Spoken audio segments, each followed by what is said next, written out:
Olá, sejam muito bem-vindos ao programa Saúde em Santo André. Nosso convidado de hoje é o professor universitário e psicólogo Ednilton Santa Rosa, para a gente falar um pouco sobre uma doença que atinge muitos brasileiros, que é o alcoolismo.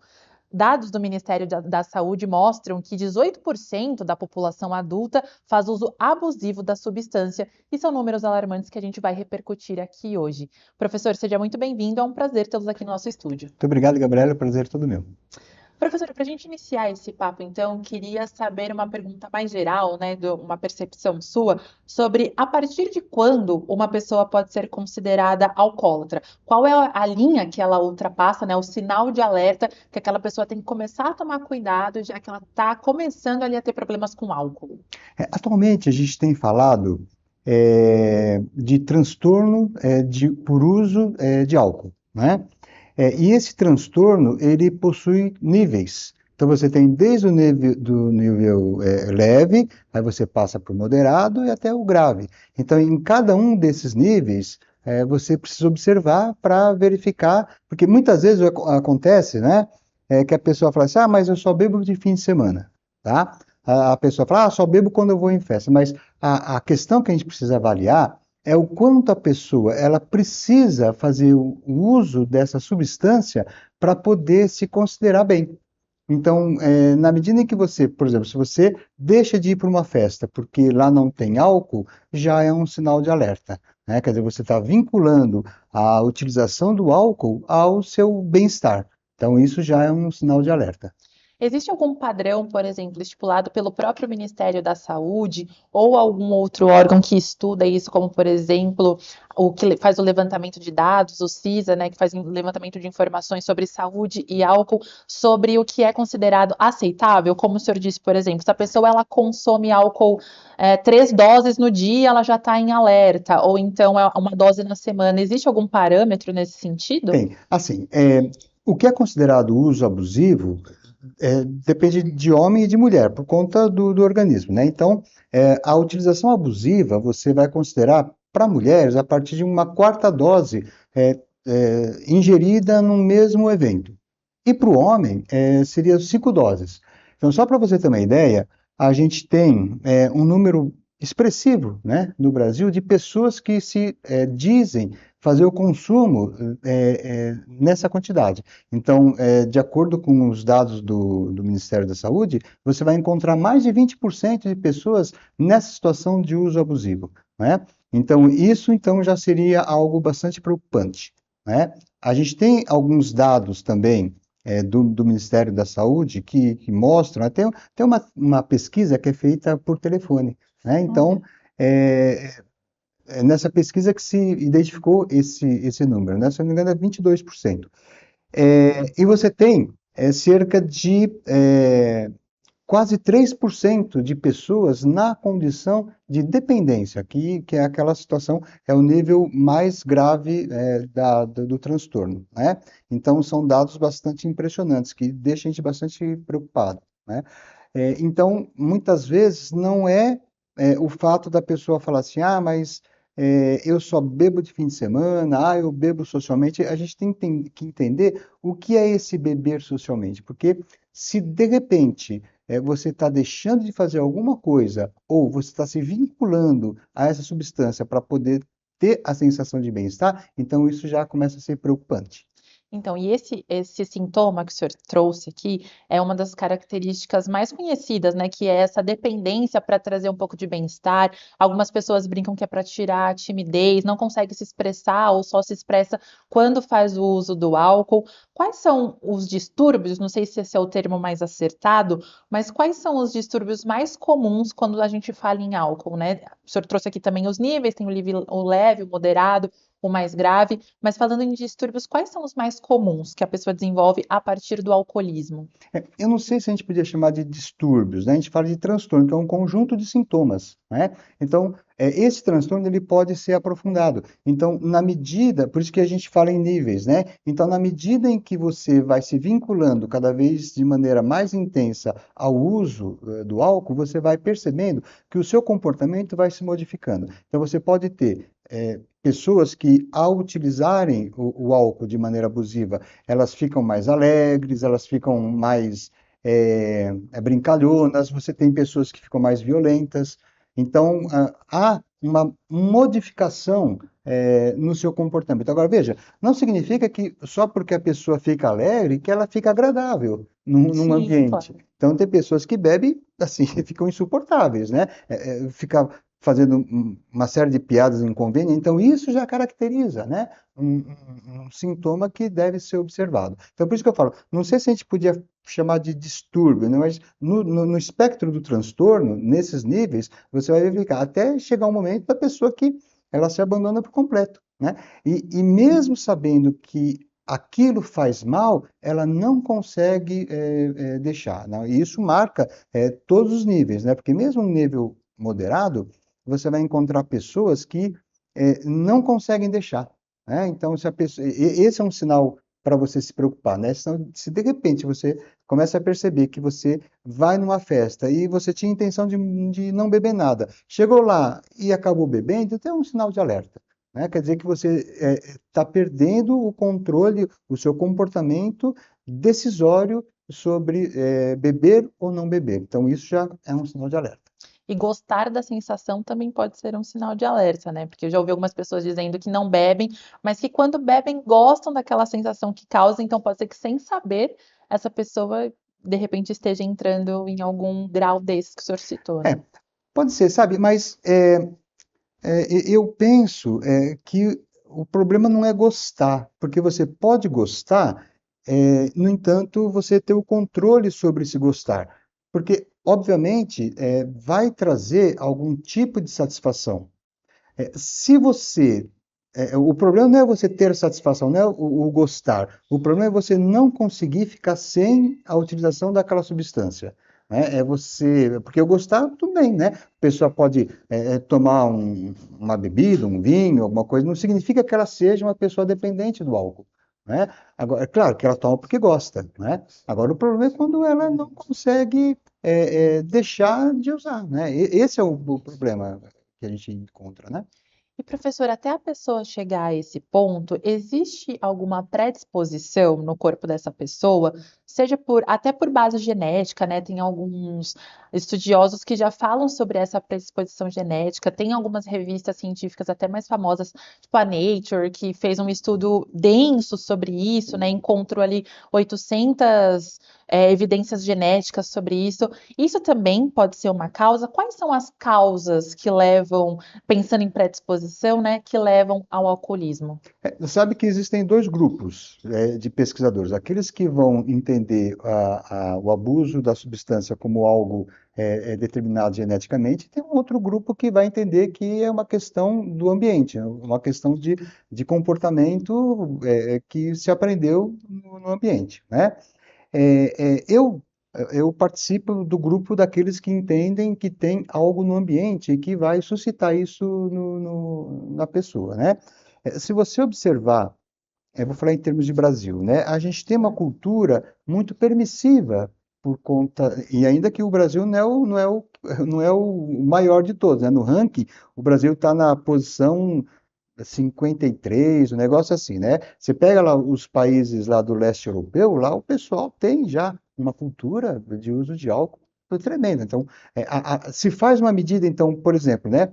No Brasil, você tem uma média de uso de álcool puro de 7 litros por ano, né? Certo. Aí você pega o pessoal lá do leste europeu, você vai encontrar países com 15, Nossa, 17, uma coisa assim, absurdo. muito maior, né? Mas mesmo assim, mesmo que o Brasil não ocupe os primeiros lugares, está longe de ocupar o primeiro lugar, né? Não está nem entre os 50, mesmo assim, causa preocupação, porque se a gente volta lá nos dados da organização, nos dados lá do Ministério da Saúde, e você vê o número de 6 milhões de pessoas, né, vinculadas com a dependência ao álcool, isso é uma coisa muito, muito grave. E aí a gente tem que refletir sobre a maneira como nós estamos conduzindo isso. Tudo bem, a gente vai dizer, olha, é uma questão cultural, tá, tudo bem. Mas quando você vê um incentivo ao álcool, não é? Hoje a gente tem a propaganda mais restrita. Então você tem horários determinados para poder passar, mas assim, de qualquer maneira, a gente sabe que a propaganda, ela incentiva o comportamento da pessoa. Se Sim, não fosse assim, você não teria grandes verbas alocadas para propaganda. Então isso com certeza funciona. Então cabe pensarmos, né? Se existe um comportamento de risco, um comportamento que traz prejuízos à sociedade, à família, às pessoas, às crianças e adolescentes, porque numa dessa você vê bastantes jovens também já iniciando com esse hábito, com esse sim. comportamento abusivo, inclusive, né? Então, acho que isso tem que ser repensado, né? Então, isso seria, a gente precisaria pensar um pouco, né? De que maneira a gente pode fazer para evitar esse incentivo.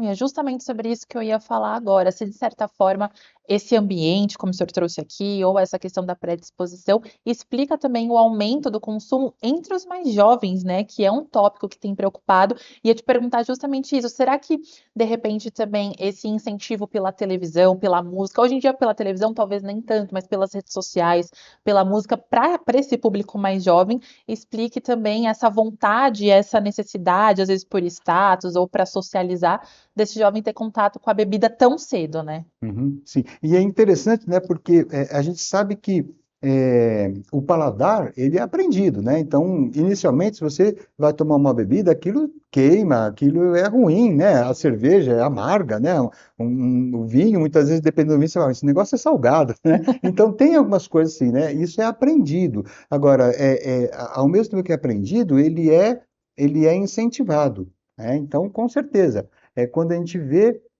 que por exemplo, eu moro em São Bernardo, né?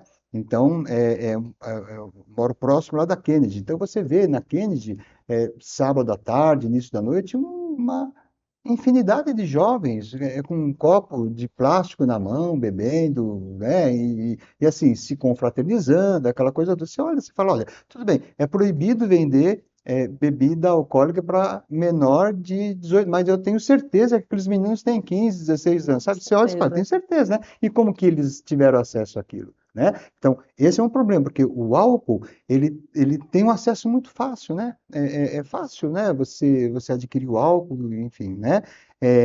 Então, há sim da gente cuidar desse segmento da população que se torna mais frágil.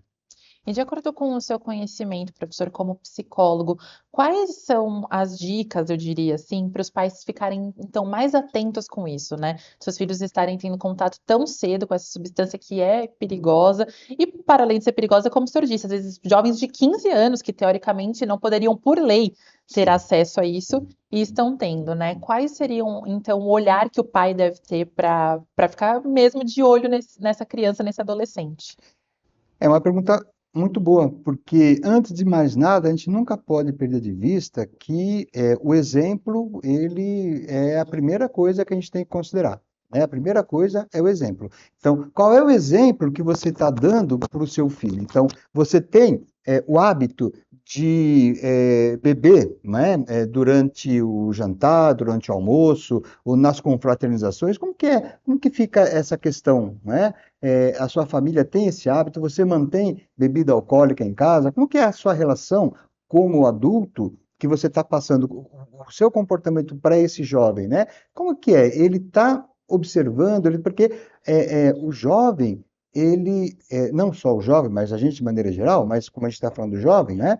Ele aprende muito pelo exemplo, né? Ele tem os modelos. Então, qual é o modelo que você, como pai, como mãe, está oferecendo para o seu filho, né? Qual é o incentivo que você dá na sua família, né? Como é que isso fica? Você é aquele pai, aquela mãe que conversa com o filho, mostra as dificuldades que existem para quando você se vincula a esse tipo de hábito, você ensina ou você simplesmente proíbe, fala que não pode, e você já viu, né? Para jovem, falar que alguma coisa é proibida é É um quase um prato cheio, convite, é um né? convite. Então, qual é a relação que você tem? O exemplo, o diálogo é sempre muito importante. Mostrar exatamente o que acontece, dizer, não, mas sabe, não numa perspectiva moral, porque a gente às vezes nota que existe uma visão muito moralista da situação, porque é importante que a gente diga, o alcoolismo, ele não pode ser considerado como uma coisa vergonhosa, como uma, sabe, aquela pessoa.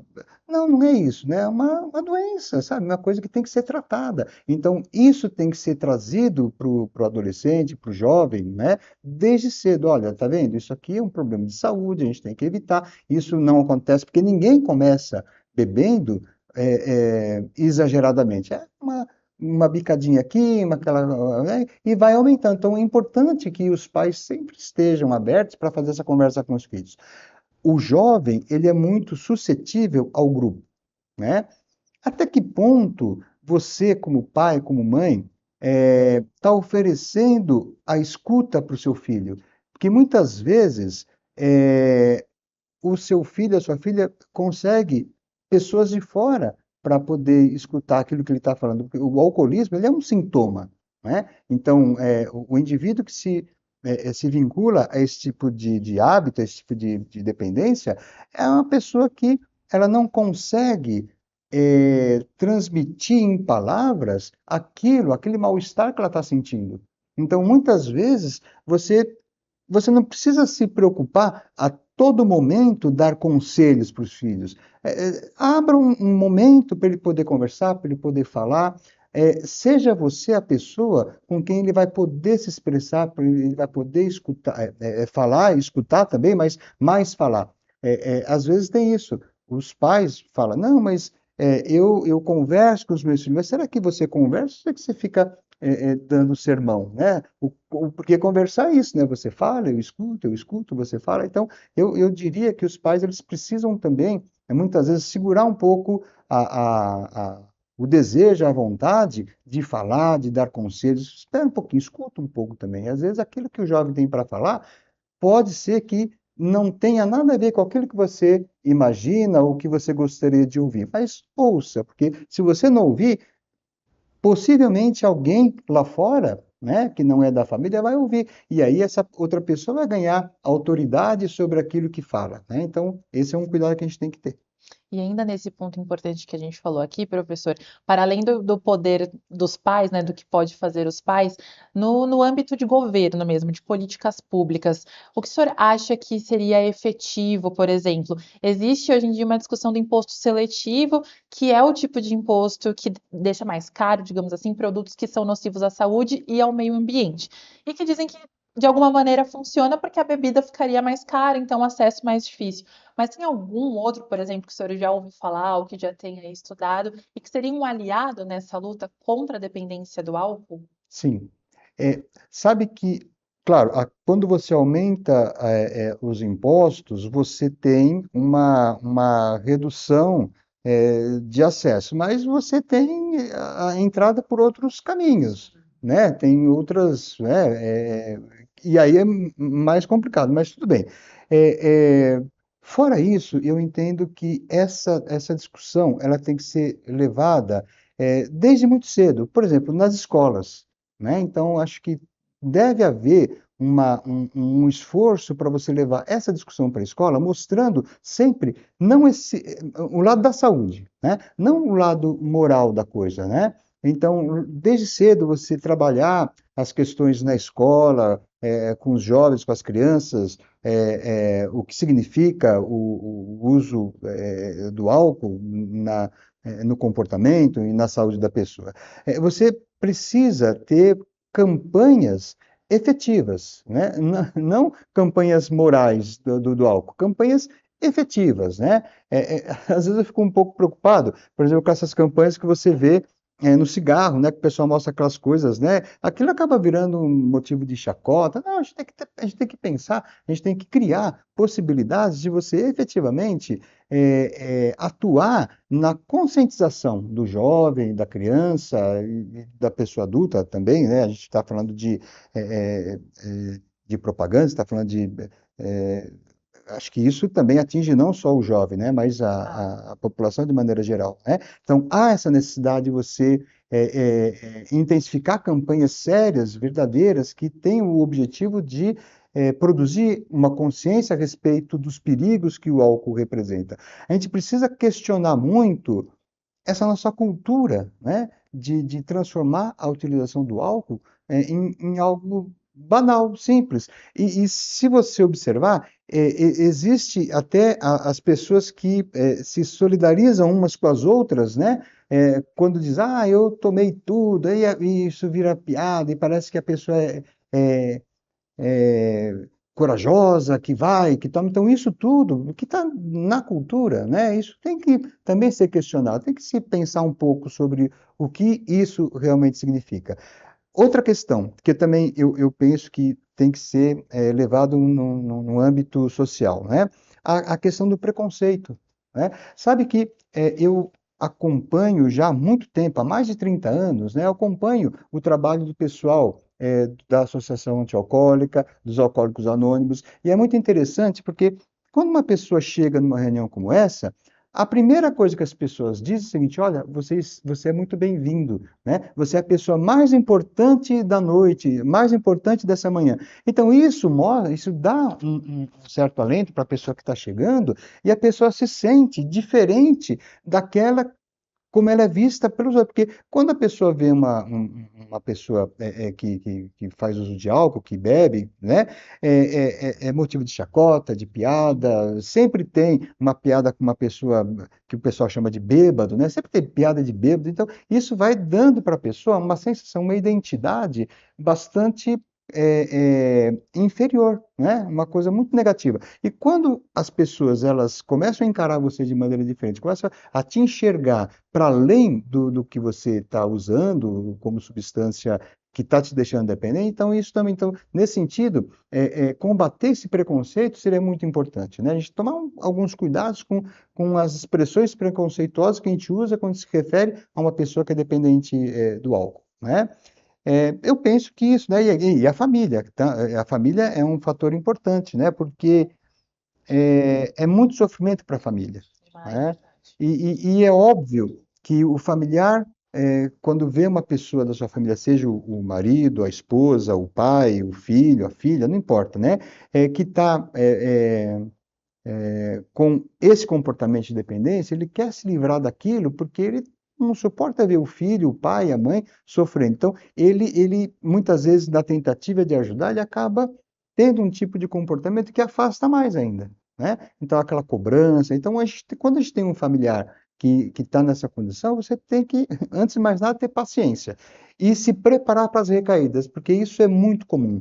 Então a pessoa muitas vezes fala, eu vou parar, para, fica um tempo, depois volta de novo. Ah, eu vou parar, e volta. Então a família ela tem que ter essa predisposição, né? Essa paciência, né? E assim como a pessoa que está vinculada a essa dependência, a família também ela tem que procurar conhecer um pouco mais sobre o que é o álcool, vai ter que entender um pouco mais o que significa isso para a vida da pessoa, o quanto que a pessoa sofre, porque às vezes a pessoa fala, ah, tá bebendo porque não tem vergonha, não é isso, né? A pessoa ela está realmente com dificuldade de ter um outro tipo de comportamento. E às vezes a própria família mudar o contexto ali, o ambiente também, Isso. para ajudar nesse processo, né?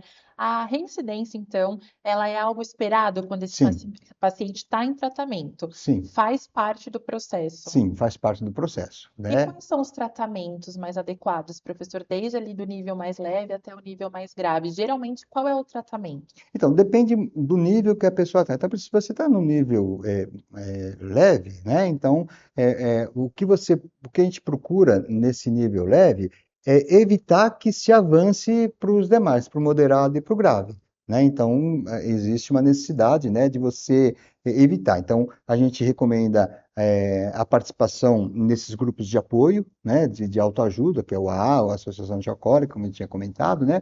A psicoterapia é indicada, né, porque é aquilo que eu dizia, né, para a psicologia, não basta deixar de beber, não é isso, é compreender o que está levando a pessoa ao uso excessivo do álcool, né? Então, a psicoterapia, ela contribui bastante, né?